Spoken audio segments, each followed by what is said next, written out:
Hello, আসসালামু আলাইকুম। আজ আমরা একটা ছয়তলা আবাসিক ভবনের সাইট সুপারভিশনে আসছি। এখানে দুই তলা ছাদের কাজ চলছে, দুই তলার ফ্লোর বিম বাঁধার কাজ চলতেছে।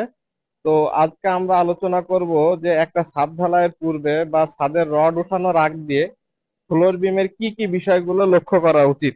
বিমের গুরুত্বপূর্ণ বিষয় হলো ফ্লোর বিমের স্টিরাপ। তো স্টিরাপে হলো 135 ডিগ্রি অ্যাঙ্গেলে হুক দিতে হবে।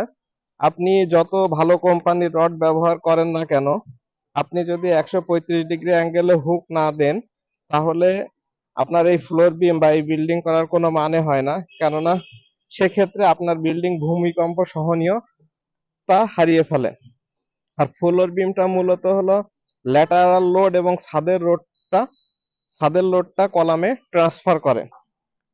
তো আপনাদের এই বিষয়, যে মূল বিষয়গুলো খেয়াল রাখতে হবে সেই বিষয়গুলো হলো যে ডিজাইন অনুযায়ী কয়টা রড দেওয়া আছে, স্টিরাপ কয় ইঞ্চ পরপর দেওয়া আছে, এক্সট্রা টপ কিভাবে দেওয়া আছে, এই বিষয়গুলা।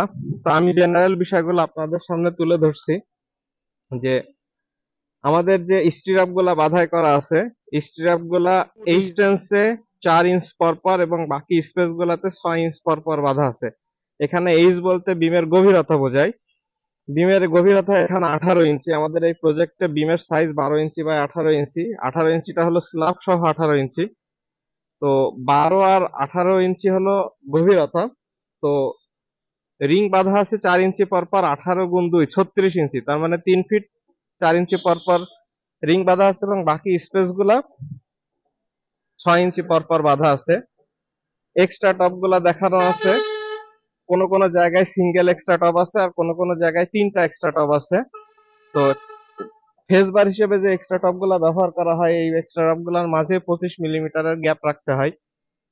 যদি পারেন তাহলে 25 মিলিমিটার বারের একটা চেয়ার ব্যবহার করবেন, আর যদি না পারেন তাহলে তার দিয়ে ভালোভাবে এখানে বেঁধে দেবেন। আমাদের এইখানে এই বিল্ডিং এর ডিজাইনে কিছু কিছু স্প্যানে নিচে 3টা 20 মিলি রড এবং উপরে 2টা 20 মিলি রড আছে এবং 3টা করে এক্সট্রা টপ আছে। এবং কিছু কিছু স্প্যানে নিচে 3টা 16 মিলি রড, উপরে 2টা 16 মিলি রড এবং 3টা করে এক্সট্রা টপ আছে। ফ্লোর বিমের ক্ষেত্রে সবচেয়ে গুরুত্বপূর্ণ বিষয় হলো ক্লিয়ার কভার। ফ্লোর নর্মাল জোনের জন্য ফ্লোর বিমে ক্লিয়ার কভার 1.5 ইঞ্চি, আর কোস্টাল এরিয়ার জন্য ফ্লোর বিমের ক্লিয়ার কভার 2 ইঞ্চি। তো কন্ট্রাক্টর এবং ফোরম্যানকে অবশ্যই এই বিষয়গুলো ক্লিয়ার হতে হবে। ক্লিয়ার হলে একটা বিল্ডিং এর ছাদের যে লোড ট্রান্সফার, এই ট্রান্সফার গুলো খুব ভালোভাবে হয়।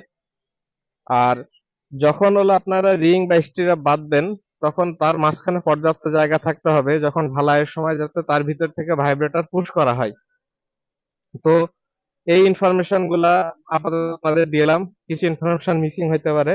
তো এই বিষয়গুলো যদি আপনারা খেয়াল রাখেন তাহলে আশা করি আপনার বিল্ডিং এর লোড ট্রান্সফার সুন্দর হবে এবং বিল্ডিংটাও সুন্দর হবে। ধন্যবাদ।